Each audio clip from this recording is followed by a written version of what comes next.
The chapter is Gravitation, Grade 9th, Section 1, Introduction. The topics to be covered in this lesson are Introduction, Gravitation, Universal Law of Gravitation, Free Fall, Acceleration due to Gravity, Determination of G, Motion of objects under the influence of gravitational pull, Mass versus weight, Thrust versus pressure, Buoyancy, Archimedes' principle and relative density. Now, the first section is Introduction. Now, so as the name says, gravitation, so what do you think are we going to study in this lesson? I'm sure even though you may not have studied in detail about gravitation, but all of you must be aware of the term gravity. You would have heard about the gravitational pull of the earth or the force of gravity. So these terms are quite common, right? So here we will actually talk about a phenomena under which earth tends to attract objects towards itself. So let us look at some of the examples or some of the things which happen in our day-to-day life. I mean, all these things keep happening, but that is quite strange because there has to be a reason behind such incidents. For example, have you ever noticed what happens when an apple gets detached from the tree? What happens? What happens when an apple gets detached from the tree? It falls to the ground. Now, but the question is, why does it fall to the ground? The apple has so many options. If it wants, it can fly high into the air. It can go up in the air. It can stay there itself. But why is it falling to the ground? That means there is something which is attracting it towards the ground.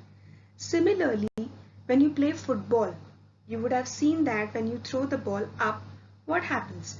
After some time, the ball, it goes up till a certain height and then it falls back towards the ground, right? So here also, if you see, there is some attraction which is attracting the objects toward the ground, right? Okay. Not only that, some of the natural phenomena like rainfall. Why does the water droplets fall towards the ground? Again, because of some attraction. The movement of the planets in the solar system. The moon revolves around the planets itself. Alright, the planets itself, they are revolving around the sun. So how are all these movements possible? So gravitation is playing a very important role here. So this attraction by which Earth tends to attract every object towards itself is what we know as gravitation. Alright, and this is what we are going to study in this lesson. We will start with the story of Isaac Newton. We'll start with a very famous story of Isaac Newton because basically gravitation started with Isaac Newton. So we will see how did Newton arrived or how did he started thinking about gravitation, and he gave the very famous universal law of gravitation. So we will talk about that. So let us start with Newton's view towards gravitation. How all of a sudden Newton got the idea, or how did this idea of gravitation struck in his mind? So let us see how did this idea actually strike Newton's mind. So there is a famous story of apple behind Newton's idea of gravitation. Now once it so happened that Newton, he was sitting under a tree and suddenly an apple fell on his head. See, normally this can happen with anybody, right? But normally people, they don't tend to think so much about it. But Newton, he paid a lot of attention to this incident and he started thinking, why did the apple fall towards the ground? That's because the earth attracts the apple, right? So that is why the apple fell to the ground. So does that mean the apple also attracts the earth? Or is it only the earth which is attracting the apple? So now if the earth attracts the apple, does it mean it attracts every object? So that means every other object should fall towards the earth when left free. So he started thinking about all this. The next thing that struck his mind was the moon, the motion of the moon around the sun.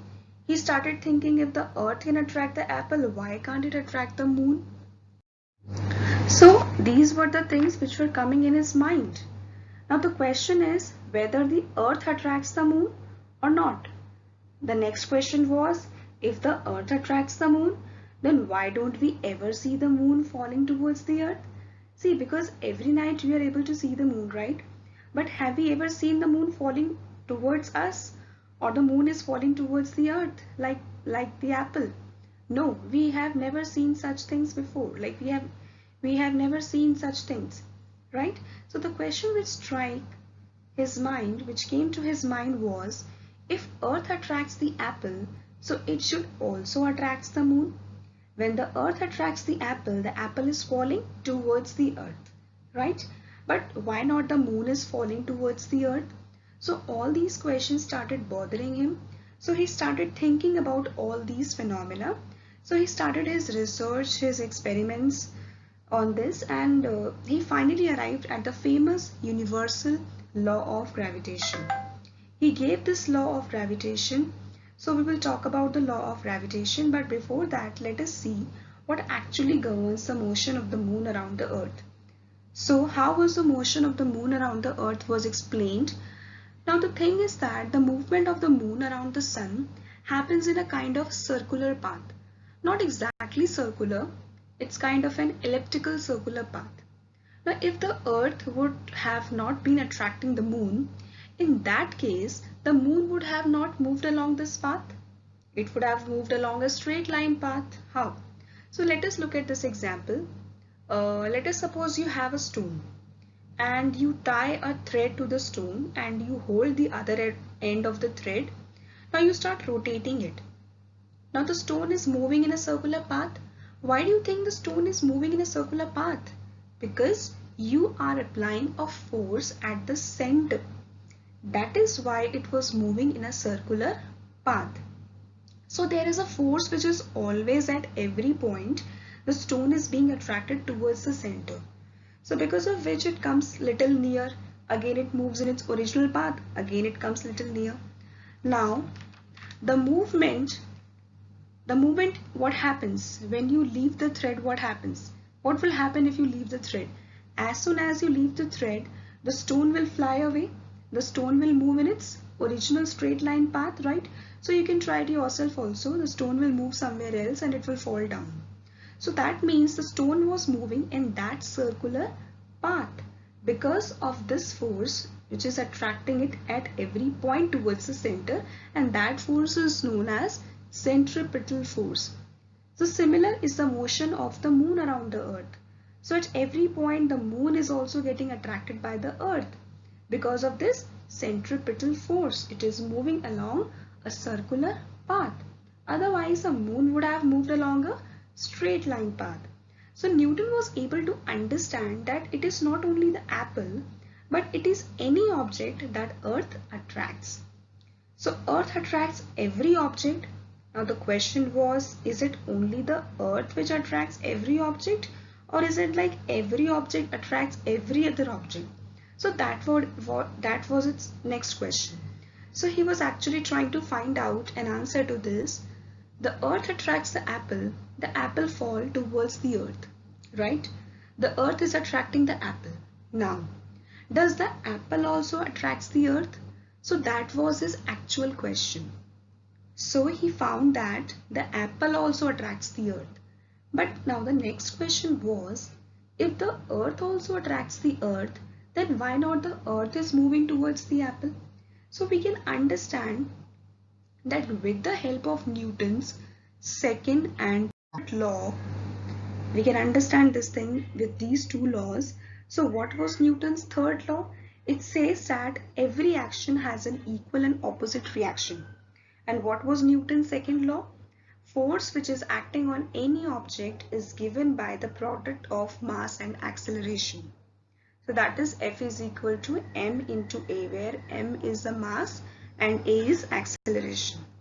So if your force is constant, from this expression we can say that acceleration is inversely proportional to mass. That means if the same amount of force acts on two different bodies with different masses, the acceleration is more for the body with lesser mass. So You can just take an example. If you have two bicycles, on one bicycle there is a boy, very thin boy which is sitting, and on the other bicycle there is a very fat boy sitting. So what will happen? Now if you apply the same force to both of them, will both the cycles move at the same speed? No. It is because the boy with greater mass, he will move little slowly, and the boy with lesser mass will move fast. That means acceleration is inversely proportional to mass. Clear? So as per the third law, what happens is Earth will exert some force on the apple. Let us suppose Earth exert F force on the apple. So as per the third law, apple should also exert equal and opposite force on the Earth. But now your force is constant in both the cases. But for apple, mass is very less. But for Earth, mass is very huge. It is very much more. So in this case, the force is acting on which object? So here the force is acting on the apple. So the apple is my object. Apple has less mass, so the acceleration will be more. But mass of the Earth is huge as compared to apple. So acceleration of the Earth is less. That is why the acceleration is not visible at all. So movement or the motion of the Earth is not at all visible. So Newton, he concluded that every object attracts every other object, but we are able to see the attraction in the form of motion in some objects if their masses are less. But if the mass of the object is huge, in that case the movement of the object is not visible. From the incident of the apple falling on the Newton's head, he started thinking about gravitation, and he finally concluded with universal law of gravitation. So now the planets move around in the solar system.